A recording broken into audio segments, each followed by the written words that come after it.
मुफ्ती number 1 channel से एक बार फिर आपकी खिदमत में हाजिर हैं। मुफ्ती नंबर 1 चैनल से एक नए प्रोग्राम के साथ आज आपकी खिदमत में हाजिर हुए हैं। हमारी आपसे दरख्वास्त है, प्रोग्राम के आखिर तक रहिए हमारे साथ। हम आपको यकीन दिलाते हैं कि आज का प्रोग्राम बहुत से लोगों के लिए ज़िंदगी को बदल देने वाला तजुर्बा बन जाएगा और उसमें हो सकता है आप भी शामिल हो। हम सबको, हमें भी और आपको भी खुदा के प्यार की एक नई तरह से समझ आएगी। कुरान में हज़रत ईसा का जिस कसरत से जिक्र है, उसके बाद एक दो सवालात तो मुसलमानों से बनते हैं। आपका क्या ख्याल है? इन सवालात की तरफ हम चलते हैं कुछ देर के बाद, लेकिन हम बात करेंगे प्यार से। प्रवेश साहब, मैं समझता हूं कि हर चीज का, बाइबल हमें बताती है कि हर चीज का एक वक्त है। वक्त होता है, वजह होती है। हाँ जी, अगर उस वक्त पर बात ना की जाए तो अपना असर खो देती है। जी गुस्सा होने का एक वक्त है और ना गुस्सा करने का एक वक्त है। जी नफरत करने का एक वक्त है और मोहब्बत करने का एक वक्त है। क्या ख्याल है आपका? जी जी। मुसलमानों दावत का पर एक वक्त है। जी, कुरान शरीफ पर इतराज़ करने का एक वक्त है और कुरान शरीफ पर ना इतराज़ करने का भी एक वक्त है। हम हर वक्त इतराज़ नहीं कर सकते कुरान शरीफ के ऊपर। क्या ख्याल है आपका? जी इसी तरह है कि अगर एक बाप जो है वो हर वक्त अपने बच्चे को डांटता रहता है, ठीक है, तो फिर अगर वो जायज़ बात पर भी डांटेगा ना बच्चे को, तो बच्चा सुनेगा नहीं, बोलेगा कि इसकी तो आदत ही है, हर बात पे डांटता है। फिर उसकी डांट का हम्म, असर खत्म हो जाएगा। क्या ख्याल है आपका? जी बहनों भाई, आप समझ रहे हैं मेरी बात? तो हम जो है प्यार से बात करेंगे और जहां हमें सख्ती से बात करनी होती है वो भी करते हैं हम, लेकिन उसके पीछे मकसद आपकी मोहब्बत है, मुसलमानों से हमारी मोहब्बत है, ये हम आपको बताते हैं। तो इस चीज़ का आप ज़रूर जहन में ख्याल रखिए दैट वी लव मुस्लिम्स। हमें मुसलमानों से यकीन कीजिए, और मैं यहाँ तक कहता हूँ कि मुसलमानों से हमसे ज़्यादा कोई मोहब्बत नहीं करता। पर वैसा मैं गलत कह रहा हूँ? बिल्कुल सही कह रहे अच्छा, यहाँ तक कि मुसलमान भी मुसलमानों से इतनी मोहब्बत नहीं करते जितना हम करते हैं। उसका सबूत जो है, मैं बार हर प्रोग्राम में ये कहता हूँ, उसका सबूत छोटा सा है और बहुत भारी सबूत है, लेकिन इट्स नॉट कॉम्प्लिकेटेड। आप हालात हाजरा को देख लीजिए, तारीखी तौर पर भी देख लीजिए। आज मुसलमानों को जिन मुल्कों में पनाह मिलती है वो कौन से मुल्क हैं? वो मसीही मुल्क हैं। मसीही मुल्कों में उनकी टेक केयर, इसके बावजूद परवेज साहब के मुसलमानों का इन मुल्कों में जो रवैया है वो तारीखी तौर पर अच्छा नहीं रहा। मैं आपको बताऊं, यहाँ आकर इन मुल्कों की वो जो है इनके खिलाफ बात करते हैं। बहुत सारे नहीं, लेकिन बहुत अक्सरियत इन मुल्कों के खिलाफ बात करती है, इनको नुकसान नुकसान पहुंचाने की कोशिश करती है। और हम यहाँ रहते हैं अमेरिका में, वी नो। उसके परवेज साहब, आप मुझे बताइए, मुसलमानों से मोहब्बत का इसके अलावा और क्या सबूत हो सकता? इससे बड़ा सबूत क्या हो सकता है कि 9/11 के बाद, जहां हमें पता है कि ये अब कॉन्स्पिरेसी थ्योरीज हैं जी, ये जस्ट उसको साइड पर रख दीजिए, कि ये जो है ये वो उन लोगों ने किया जो अपने आप को मुसलमान कहते थे, ठीक है, लेकिन उसके बावजूद हम यहीं थे 9/11 पे परवेज साहब, जो अमरीकी जो चर्चेज हैं उन्होंने मुसलमानों को अपने चर्चेज में बुलाकर कहा कि आप हमें बताइए अपने मज़हब के बारे में, जिन लोगों ने आपके मज़हब का नाम लेकर ये किया है कहीं वो गलत तो नहीं है, आप हमें एक्सप्लेन कीजिए। दे टुक केयर ऑफ देम। उन्होंने लड़ाई नहीं की। इक्का दुक्का वाक़यात हुए हैं जिनकी कानून के मुताबिक सज़ा मिली थी। मेरा कहने का मकसद है कि मुसलमानों को इन मुल्कों में ही मोहब्बत मिलती है, कहीं और मोहब्बत नहीं मिलती। ना मुसलमानों को सऊदी अरब में मोहब्बत मिलती है, ना मुसलमानों को किसी और मुसलमान मुल्क में मोहब्बत मिलती है। यकीन कीजिए, आप कोई पंगा करें दूसरे मुल्कों में, इतने जूते मारेंगे आपके पीछे कि आपके पिछवाड़े से धुआं निकलता रहेगा 6 महीने तक। क्या ख्याल है परवेज साहब? नखरे जी सारे बिल्कुल। मसीही मुल्क ही देखते हैं, मुसलमानों के भी और दूसरों के भी, क्योंकि इनके दिलों में मोहब्बत है।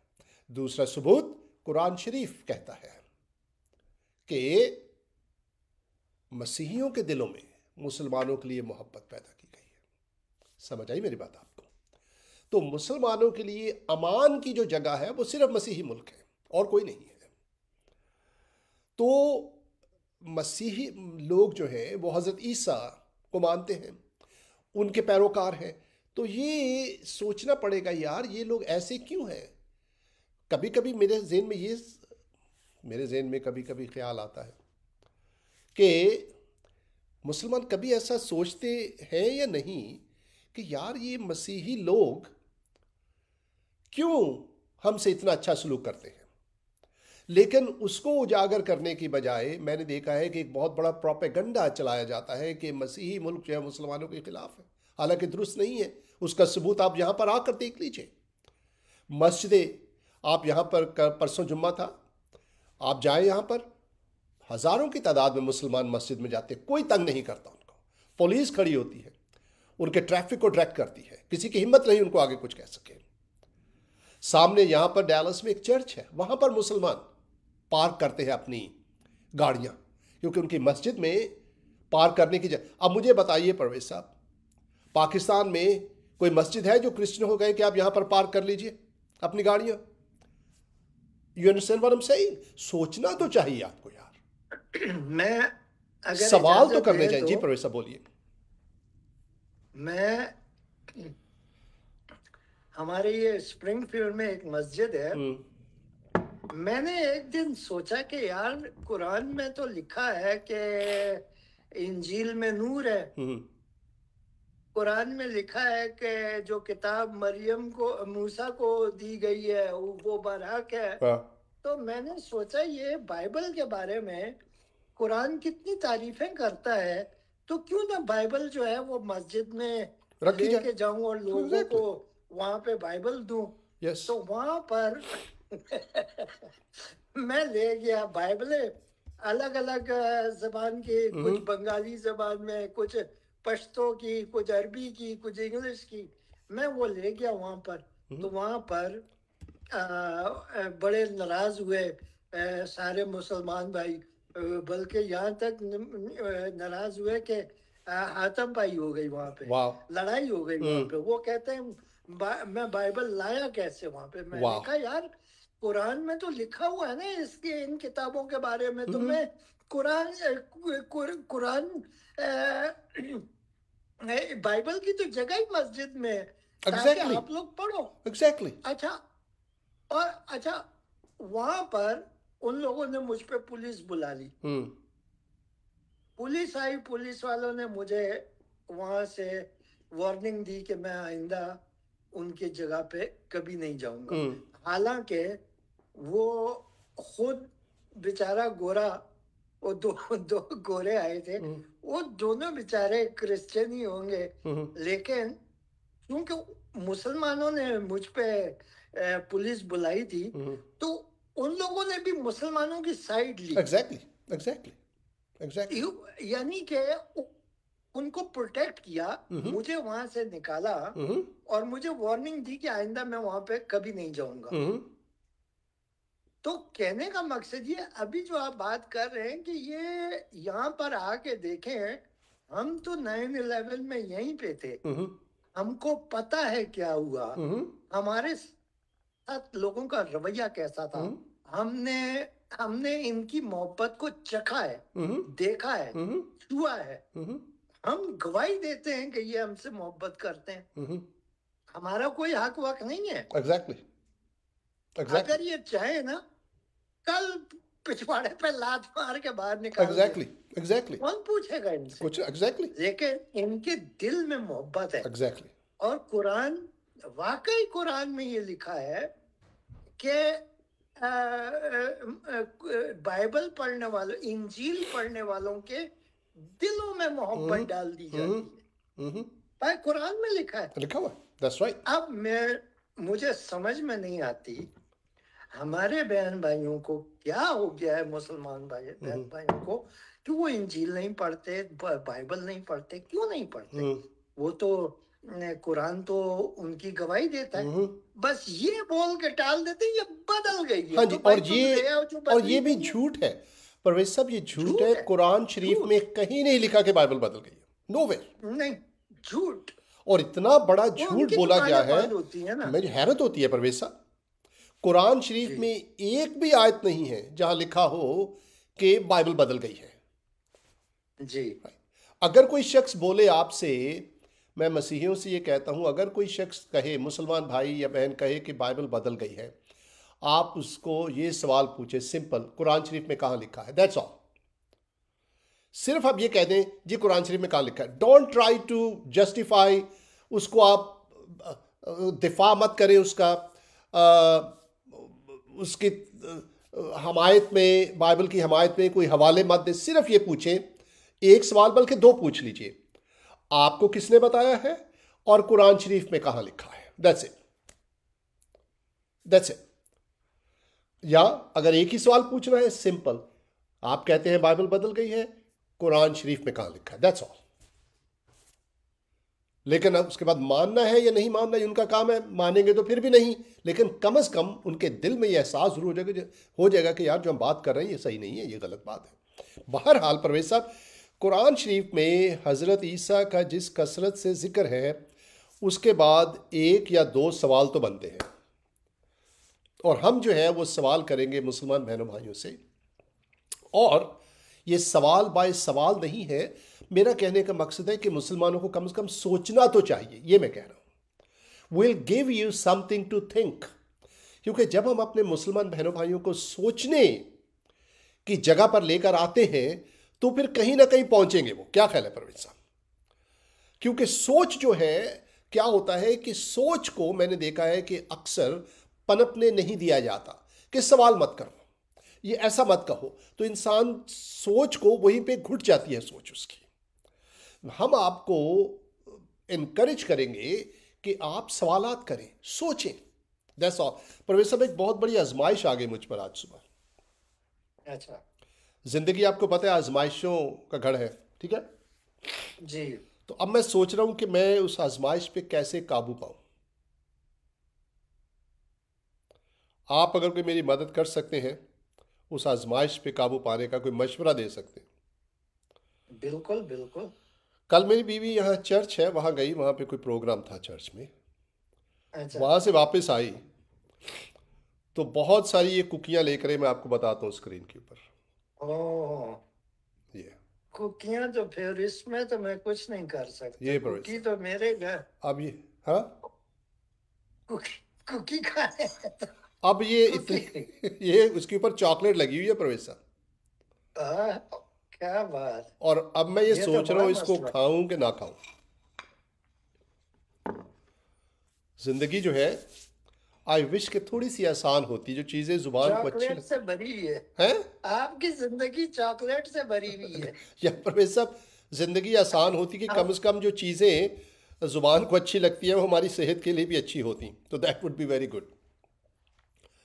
लेकिन मैं अभी तक रेजिस्ट कर रहा हूं इसको, I am just resisting. Okay, मैं इसको रेजिस्ट करूंगा जब तक मैं कर सकता हूं। क्या ख्याल है परवेज साहब? चले एक खा ले, कोई बात नहीं। आपको इजाजत है आज। चलो यार, क्या है ना, जिंदगी आज है कल नहीं है ना, एक दिन तो हाँ, मरना ही है। क्या ख्याल है परवेज साहब? बिल्कुल बिल्कुल। है, खा लूं? बिल्कुल खा लें, खा लें। ओके, आपके कहने पे खा लूं, कल को जुआ तो आपके ऊपर इल्जाम आएगा। आज संडे खा लें। जबरदस्त, क्या बात।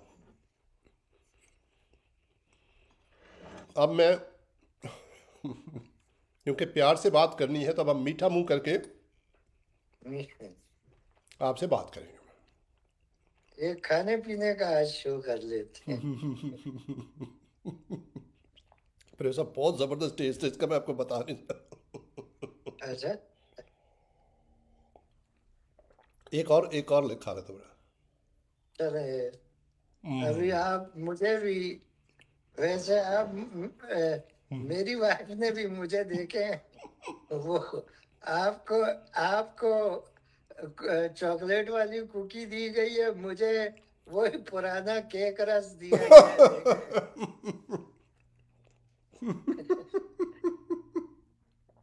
प्रोफेसर, चले। केक रस को चाय में डुबो के खाने में बड़ा मजा आता है प्रोफेसर।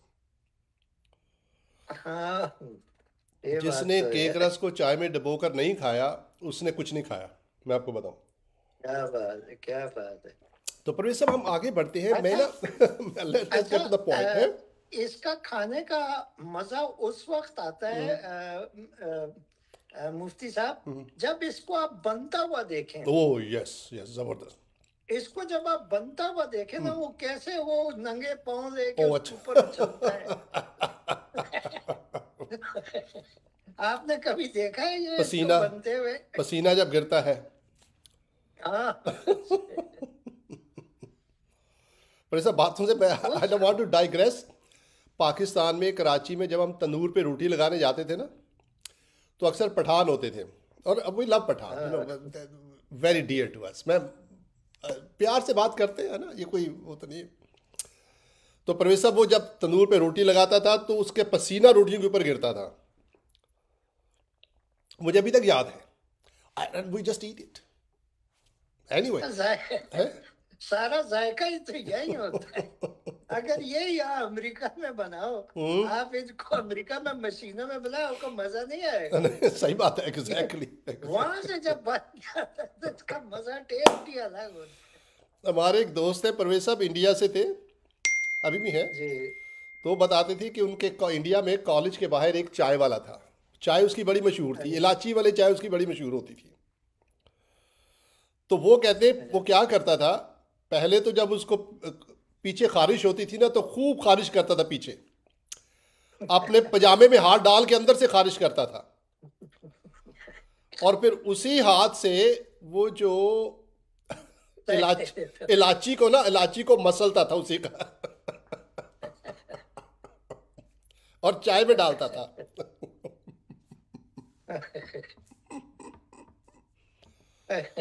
तो बातों से बात निकल के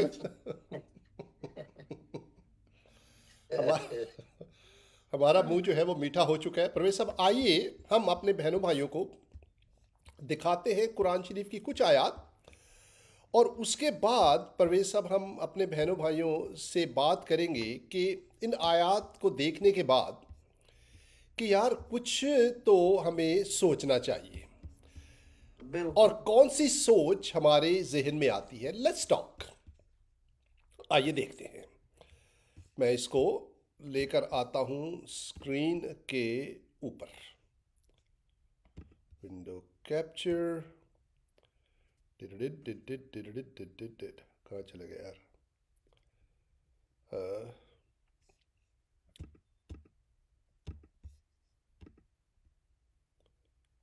जस्ट सेकंड। ये है कुरान शरीफ की एक खूबसूरत आयत है जिस के बारे में, yes right here, right here, right here, आ गया। ये देखते हैं, ठीक है। तो इस आयत को हम आपकी खिदमत में पेश करते हैं। इसको गौर से सुनिए, मैं इसको पूरी आयत को सामने लेकर आता हूं आपके, ठीक है। Let's do transform fit to screen. ये स्क्रीन पे फिट आ गई, ये ले लीजिए। ये है कुरान शरीफ की आयत परवेज साहब,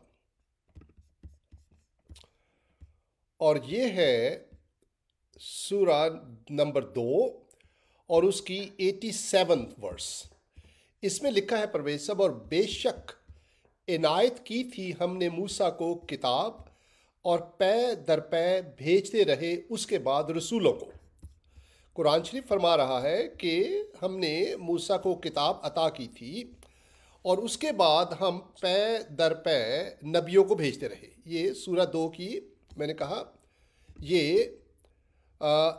87th वर्स है, 87वीं आयत।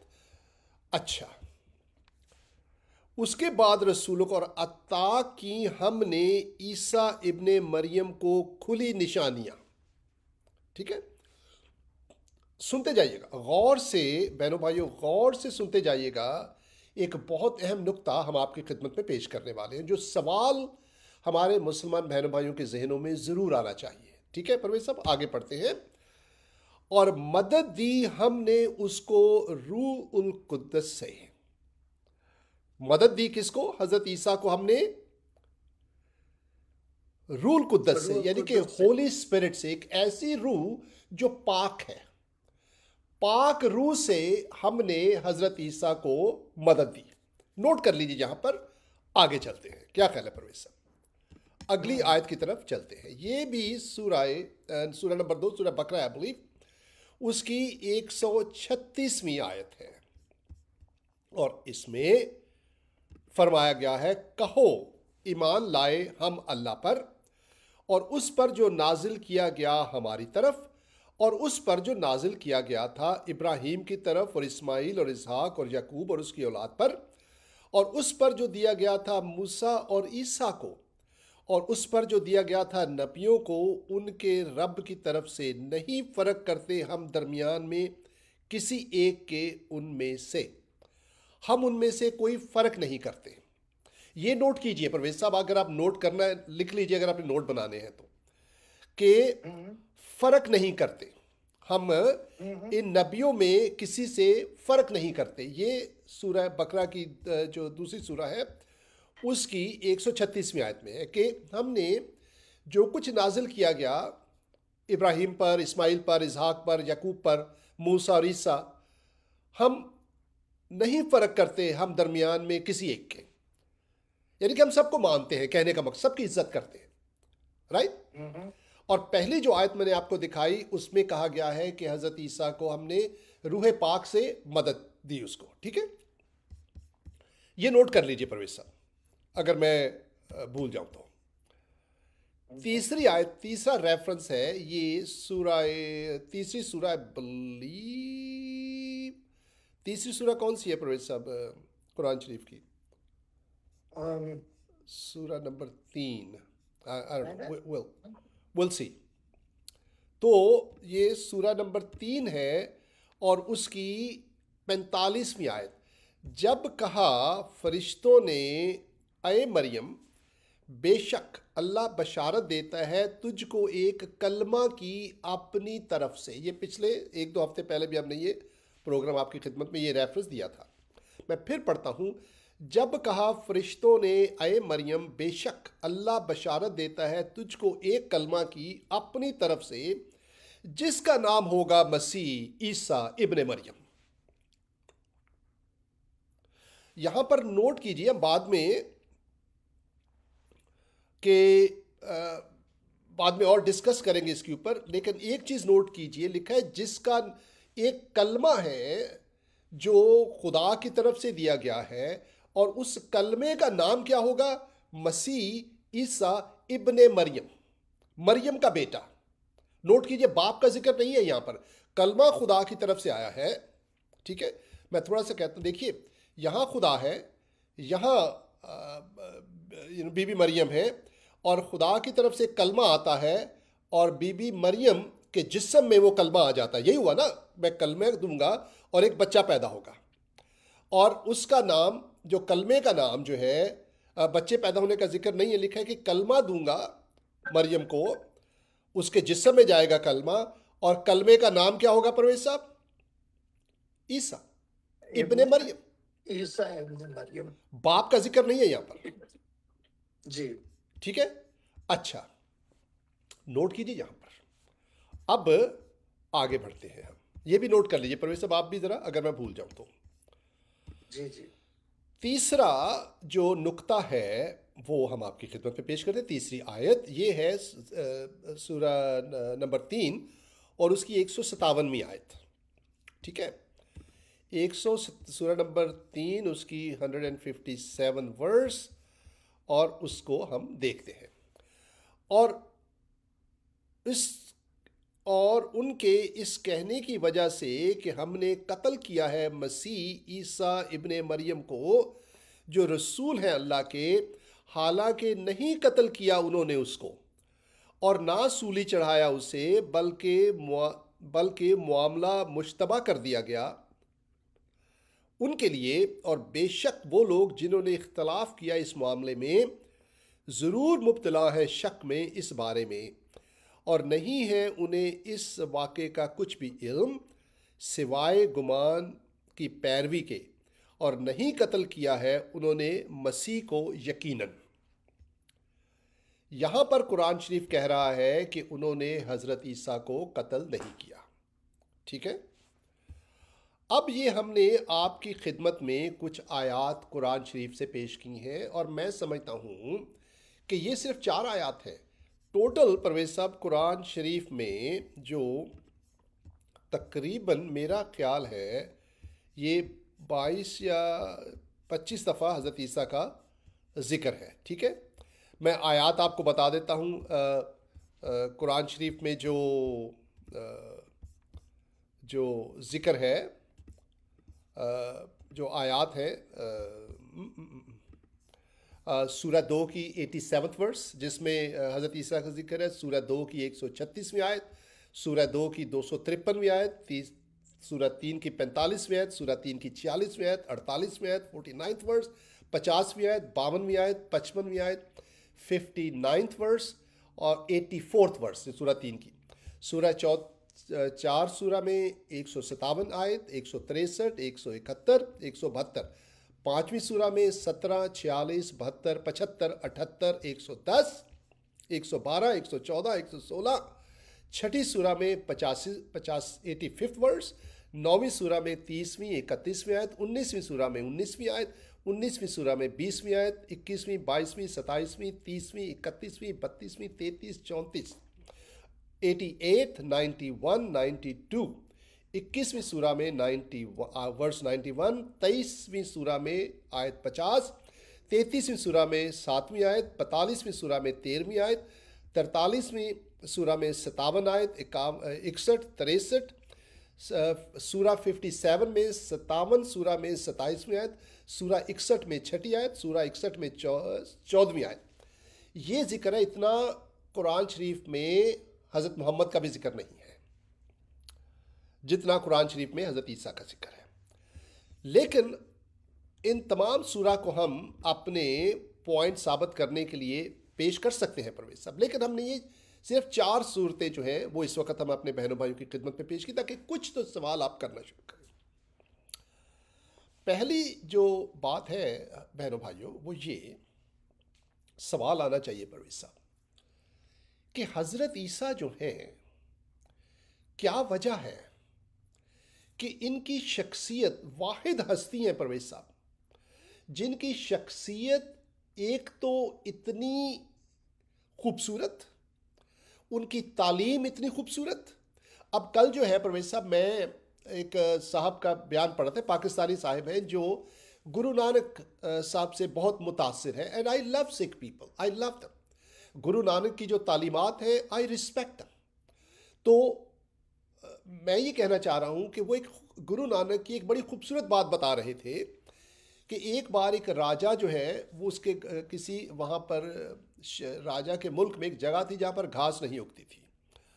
तो एक दिन उसको पता चला कि वहाँ एक बुज़ुर्ग आए हैं जिन्होंने जो वहाँ पर आए हैं और उनके आने के बाद वहाँ घास उगना शुरू हो गई है। राजा बड़ा मुतासिर हुआ और वो अपनी फ़ौज को लेकर वहाँ पहुँचा तो देखा कि एक बुज़ुर्ग बैठे हैं और वो गुरु नानक साहब थे। तो उनसे पूछने लगा कि गुरु नानक जी आप ये है ना, ये बड़ा मोजज़ा हो गया है। और कहानी को शॉर्ट करता हूँ और एंड पर जो है वो बड़ा मुतासिर होता है उनकी तालीमात से और उनको कहता है, और वो कहता है कि अब मैं अपनी राजधानी में वापस जाता हूँ, जैसे अपने मुल्क में वापस जाता हूँ। और गुरु नानक उसको कहते हैं कि यहाँ पर तेरी प्रॉब्लम है, ये वजह है कि ज़मीन के ऊपर घास नहीं उगती क्योंकि तुझ में मैं मौजूद है। मैं का मतलब पता ना परवेज साहब, मी जी जी जो जी। खुद ही होती है, मैं कहते हैं मैं ही मारती है इंसान को।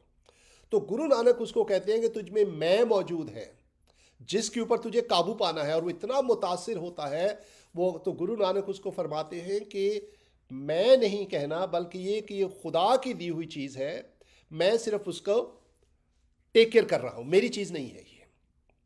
यानी कि अपने आप को नीचा कर दो, बिल्कुल अपने आप को निकाल दो। अब परवेज साहब ये बड़ी खूबसूरत बात है, लेकिन where do we find it?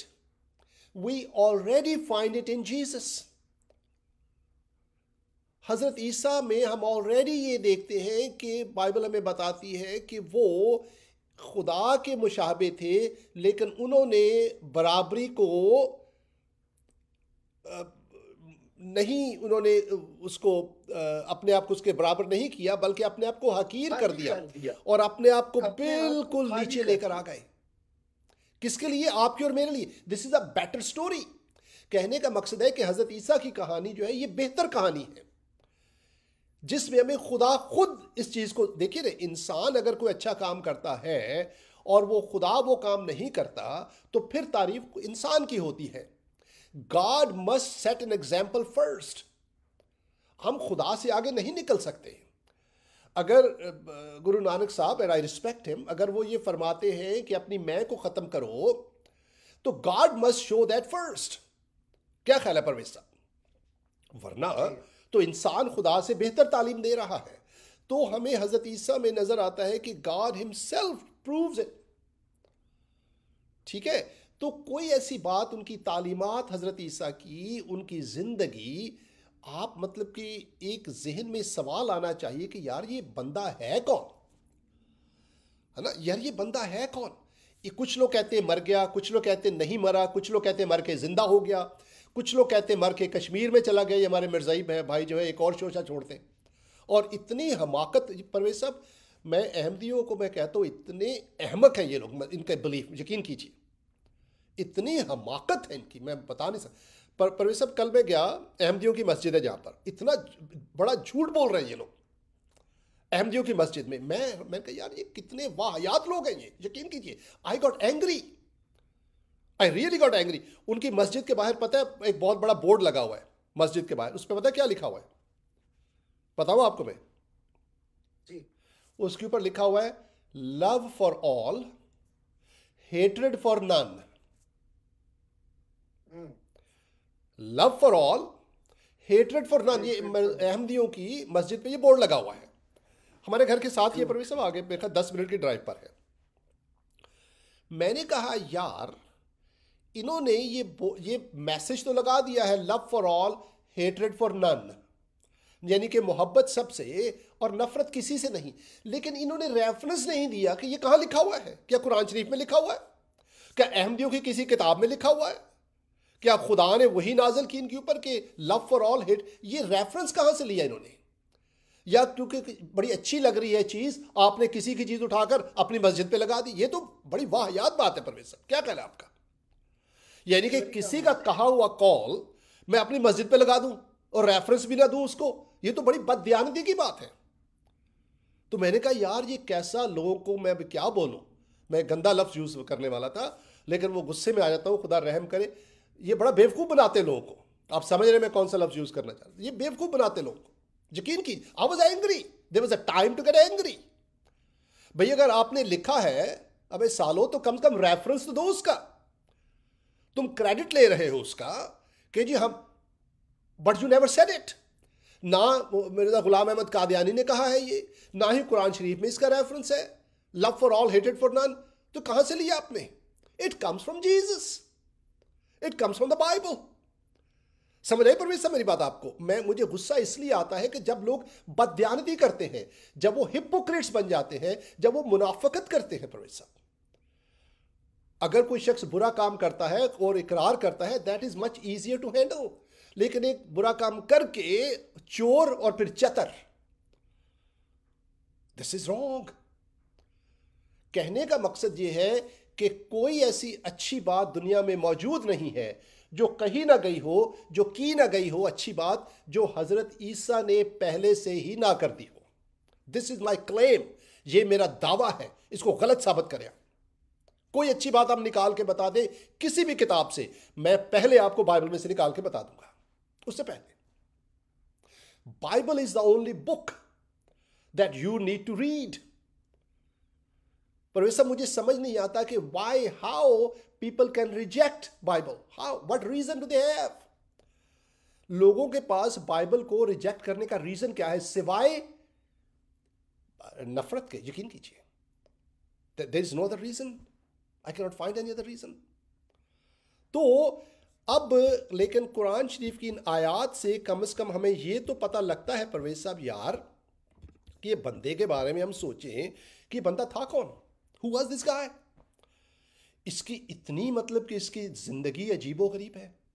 बाप के बगैर बाप के पैदा हुआ, कुछ लोग कहते हैं कत्ल हुआ, कुछ लोग कहते हैं नहीं कत्ल हुआ। चक्कर क्या है?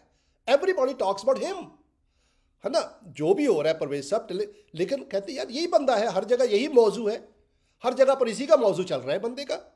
मुसलमान भी बात कर रहे हैं, अहमदी भी बात कर रहे हैं, क्रिश्चियन भी बात कर रहे हैं, मॉर्मन्स भी बात कर रहे हैं, यहूदी भी बात कर रहे हैं, गलत कर रहे हैं, सही कर रहे हैं, वो अलग बात है। Everybody is talking about him. और ये जो बर्थडे मनाया जाता है इसका, द वर्ल्ड द लार्जेस्ट, दुनिया का सबसे बड़ा इवेंट है क्रिसमस। यार ये बंदा था कौन? Who was this guy? मैं गलत कह रहा हूं परवेज साहब, बहनों भाइयों, मैं गलत कह रहा हूं?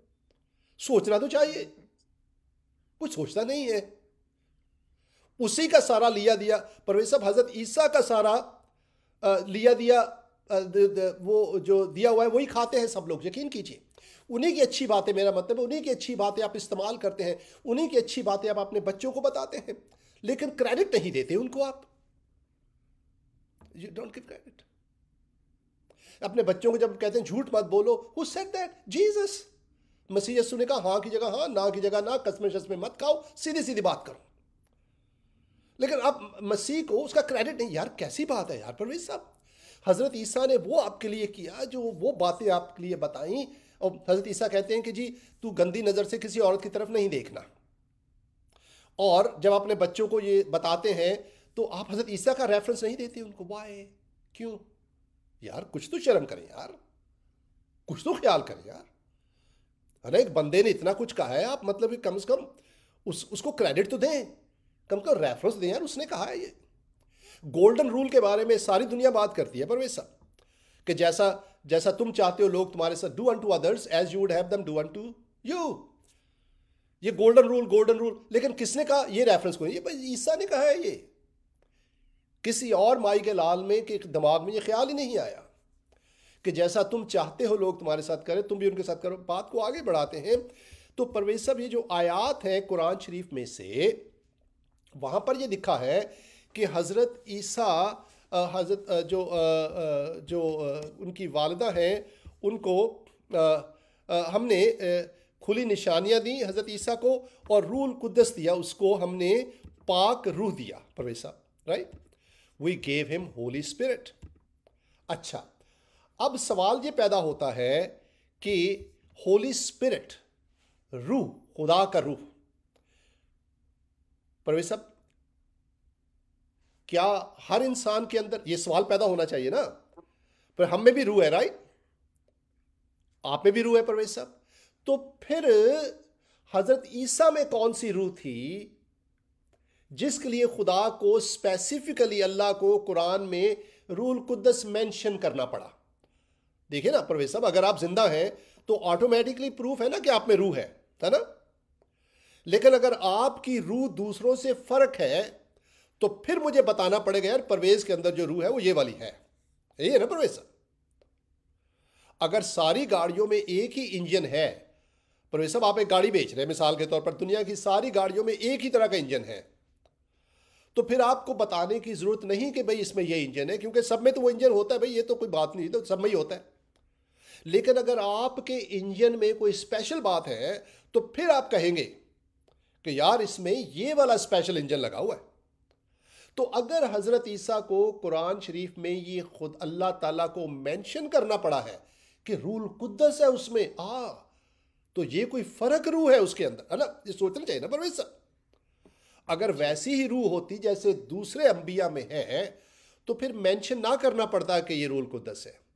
तो यहां पर हम जो है कुरान शरीफ की अगली आयत की तरफ आते हैं, जहां पर लिखा है, ये सूरा 2 की सूरह 2 की 136वीं आयत में फिर स्क्रीन पर इसको लेकर आता हूं परवेज साहब, अगर आप इजाज़त दें मुझे। तो उसमें लिखा है, और मैं फिर पढ़ता हूं कि ईमान लाए हम अल्लाह पर और उस पर जो नाजिल किया गया हमारी तरफ से, और उस पर जो नाजिल किया गया था इब्राहिम की तरफ, इस्माइल और इसहाक और यकूब उसकी औलाद, और मूसा और ईसा, और हम नहीं फ़र्क करते उनके दरमियान। और यहाँ पर कुरान शरीफ कहता है कि हम उनके दरमियान फ़र्क नहीं करते, लेकिन लेकिन जो है वो सूरह 2 की 87वीं आयत में 87 में हमें क्या पता लग रहा है परवेज साहब? हमें फ़र्क पता लग रहा है कि यार इसके अंदर रूह कोई फ़र्क थी, जो हज़रत इब्राहिम में नहीं थी, ईसा में नहीं, जो इसहाक में नहीं थी, जो इस्माइल में नहीं थी, मूसा में नहीं थी, है ना, किसी और में नहीं थी, किसी और में नहीं थी। हज़रत मोहम्मद में वो रूह नहीं थी जो हज़रत ईसा में है, वरना मेंशन ना किया जाता कि उसको हमने पाक रूह दिया है, रूह कुद्दस दी है उसको। भाई अगर रूह सबकी एक ही तरह की तो फिर कहने की जरूरत क्या है? समझ आ रही मैं कहना क्या चाह रहा हूं आपको? पर वैसे आप सरसों का तेल खरीदने जाते हैं दुकान से, वो सरसों का तेल डाल देता है, तो आप कहेंगे ये कौन, वो ये नहीं कहेगा वो ये मैं तुझे सरसों, भाई सरसों का सारी दुकानों में सरसों का तेल ही मिलता है ना, तो उसमें बताने की क्या जरूरत है भाई सरसों का तेल है। लेकिन अगर आप उस सरसों के तेल में चंबेली की खुशबू डाल देंगे आप, तो फिर आप कहेंगे यार ये खास सरसों का तेल है, इसमें चंबेली की खुशबू है।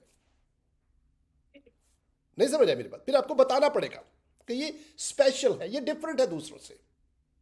हजरत ईसा के बारे में बताया गया है कि उनमें आम रूह नहीं थी, उनमें पाक रूह थी। तो फिर फर्क तो हो गया ना परवेज साहब, है ना? नहीं समझ आया? कुरान शरीफ कहता है कि हम फर्क नहीं करते, लेकिन भाई करना तो चाहिए ना यार, है ना? ये बात तो ना बनी ना परवेज साहब, आप ऐसा तो ना कहें, आप दिल तो ना तोड़े हमारा। नहीं समझ सही है बात तो बनती है ना परवेज साहब, सवाल बनता है कि नहीं बनता? बिल्कुल बनता है यार ऐसा तो ना करें ना यार। एक तरफ आप कह रहे हैं उनमें रूल कुद्दस है जो किसी नबी के बारे में नहीं कहा गया। देखिए ना, अगर रूह तो सब में ही है तो फिर मेंशन करने की क्या जरूरत पड़ी? इसका मतलब है बात है कुछ भाई। और फिर कुरान शरीफ कहता है कि हम उनमें फर्क नहीं करते। यार करना तो चाहिए ना भाई, है ना? ये बात तो ना हुई। एक तरफ आप उनको एक बड़ा रोल दे रहे हैं उनको कि यार ये बंदे में रूल कुद्दस है, और फिर कहते हैं फर्क नहीं करते। ऐसा ना करे यार। हाँ प्रोफेसर, मैं गलत कह रहा हूँ या सही कह रहा हूँ? बताइए मुझे। दिल टूटता है हमारा, है ना? आप हमारा दिल तोड़ देते हैं, है ना? मुसलमान बहन भाई हमारा दिल तोड़ देते हैं। हजरत ईसा को दूसरे नबियों के लेवल पर ले आते हैं। तो मैं क्या कहूँ यार। मैं अब परवेज साहब, मैं दिल टूटा है तो क्या, जब दिल टूटता है इंसान का तो क्या करना चाहिए? कुकी खा लेनी चाहिए, तो मैं और खा लेता हूँ, क्या करें ताकि मेरा ध्यान दूसरी तरफ हो जाए, है ना? क्योंकि है ना परवेज, दर्द होता है दिल टूटने से, जो हमारे मुसलमान बहन भाई हमारा तोड़ते हैं। तो मैं कुकी खाता हूँ, दिल तोड़ता हूँ, दिल जोड़ता हूँ अपना। परवेज साहब आप बात कीजिए अगर कर सकते। जी बिल्कुल, आप कुकी खाएं, साथ में थोड़ी सी बर्फ भी रख लें, थोड़ा ठंडा के खा लें। यार ये बहुत अजीब आज आपने बात की है। ये पहले पढ़ा तो बहुत बार है, लेकिन कभी गौर नहीं किया इस बात पे जो भी आज आपने की है। वाकई ये गौर करने की बात है कि वो क्यों मेंशन किया गया कुरान में कि उनको हमने रूल कुद्दुस एग्जैक्टली नवाजा है। और किसी के बारे में नहीं लिखा, नहीं कहा गया, किसी बशर के बारे में नहीं लिखा, राइट, किसी के बारे में नहीं कहा गया। ये एब्सोल्युटली राइट। वाह, वाकई ये बात तो नई बात आज की है जी। तो वेरी नाइस। उसके बाद एक और मैं अपने बहनों भाइयों को एक और बात मैं बताता हूँ प्रवेश साहब, एक और बात। लेकिन प्रवेश साहब उसके ठहरिए, आप थोड़ा सा अंग्रेजी में कहते हैं होल्ड द फोर्ट, आप जरा किले को संभालिए। मैं एक रेफरेंस ढूंढ लूँ जरा। जी, हमारे अभी आपने जो कुरान को पढ़ के उसको जो आपने उसकी तशरीह जो की है उस आयत की, हमारे प्रॉब्लम ये है कि हम खुद कुरान को पढ़ते नहीं हैं, बल्कि हम तशरी जो है वो दूसरे तक छोड़ देते हैं कि जब वो तशरी करके हमको बताएगा तब हमको वो आगे बढ़ते हैं हम। लेकिन देखा जाए तो आपने कुरान को जैसे पढ़ रहे हैं, कितनी समझ के आप उसको उसकी तशरीह कर रहे हैं, कितनी खूबसूरती से आपने ये बताया कि लिखा है कि उनमें रूह खुद मुझे समझ में आई। हालांकि ये कई बार मैंने कुरान में ये बात पढ़ी है, कई बार, लेकिन कभी ऐसे दिमाग में गई नहीं थी जैसे आज आपने डाली। जी जी जी प्रवेश साहब। और मैं कुरान शरीफ में सूरा ढूंढ रहा हूँ जो, ओके, मिल गई, 2 ओके, मुझे दीजिए सूरत 2 और उसकी ठहर, ये शायद ऑलरेडी मेरे पास है, ये सूरत 2, हाँ जी हाँ जी, ये ऑलरेडी है मेरे पास। I'm सॉरी, मैं समझा मेरे पास नहीं है ये। ओके, ये सूरा प्रवेश साहब। अब दूसरी बात जो मैं आपको बताना चाह रहा हूँ, ठीक है, आइए देखते हैं। यहाँ लिखा है, हमारे मुसलमान बहन भाई कहते हैं कि हज़रत ईसा को कत्ल नहीं किया गया, यही है ना प्रवेश साहब? और सूरा 2 और उसकी जो, खुदा भला करे सब बहनों भाइयों का, मुसलमानों का, मसीहियों का, सबका भला करे खुदा। सूरा 2 और उसकी 87 वर्स में कुरान शरीफ कहता है, यहूदियों की तरफ मुखातिब करके, रुख करके, तो जब भी आया तुम्हारे पास कोई रसूल उसके साथ जिसको नहीं चाहते थे तुम्हारे नफूस, तो तुम सरकश हो गए। बस एक ग्रोह को झुटला दिया तुमने और एक ग्रोह को तुम कत्ल करते रहे। यानी कि बनी इसराइल से कहा जा रहा है कि तुम नबियों को कत्ल करते रहे। नोट कीजिए इस बात को, नोट कीजिए। इसका मतलब है परवेज साहब कि नबियों का कत्ल कोई ख़ास बात नहीं थी, ये एक आम बात थी, होता रहता था। नबियों का कत्ल तारीख़ी तौर पर यहूदी जो है वो करते थे, और उसका उनको मैं इल्ज़ाम नहीं देता। यहूदी मज़हब में एक बहुत, नबियों के लिए एक बहुत स्ट्रिक्ट रूल है, और खुदा ने तौरेत में हज़रत मूसा को शरीयत में फरमाया था कि अगर कोई झूठा नबी आ जाए और वो मेरी तरफ से ना हो और मेरा नाम लेकर वो तुमसे बात करे तो उसको कत्ल कर देना। तो this is a very serious thing Parvez साहब, वरना पूरे मुआशरे में कन्फ्यूजन फैल जाएगा। हर शख्स ही आकर कहेगा कि मैं नबी हूँ, मैं ये कह रहा हूँ, मैं वो कह रहा हूँ। तो there was a strict rule.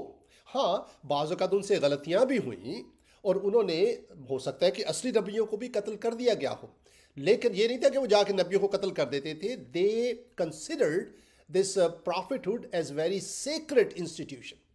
ये बड़ा एक मुकद्दस एक रुतबा था जो हर शख्स को खुदा ने कहा था कि बड़ा सीरियसली लेना इसको। बहरहाल मेरा कहने का मकसद ये है परवेज साहब, कुरान शरीफ की आयत से क्या साबित होता है कि अंबिया कराम माजी में कत्ल होते आए थे, यही साबित हुआ ना इससे परवेज साहब। अच्छा, अब बात को आगे बढ़ा। दूसरा सवाल जो एक्चुअली मैं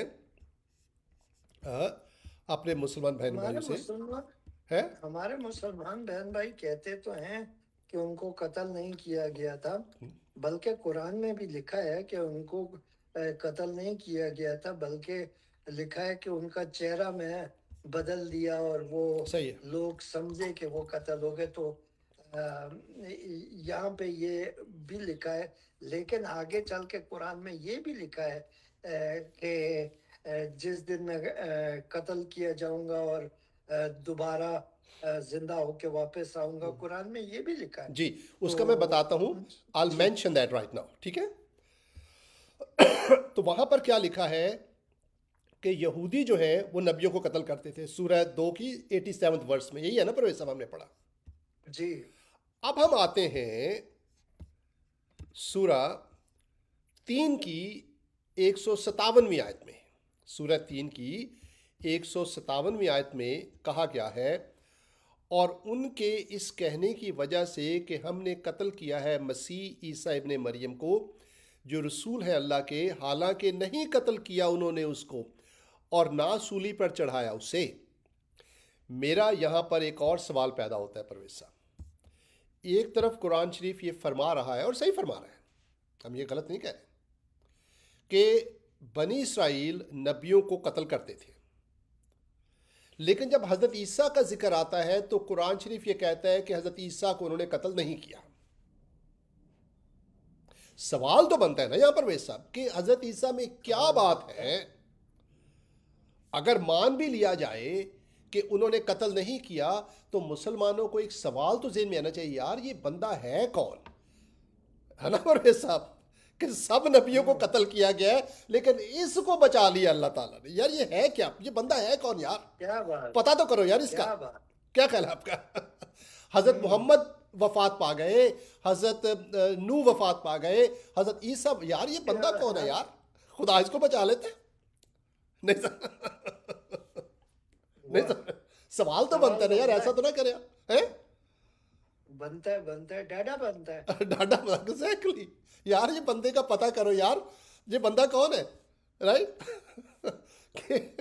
एक तरफ जो है वो सारे नबी कत्ल होते हैं और यहाँ पर जो है वो अल्लाह ताला इसको, यार ये बंदे को स्पेशल स्टेटस है इसका। हाँ हुजूर मर जाते हैं, वफात पा जाते हैं, माफ़ कीजिए, हज़रत मूसा वफात पा जाते हैं, एवरीबॉडी, ये चक्कर क्या है यार, ये पता तो करो।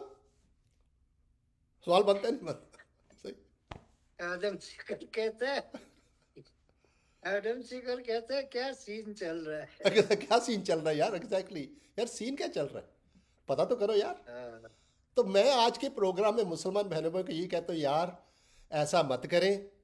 हज़रत ईसा एक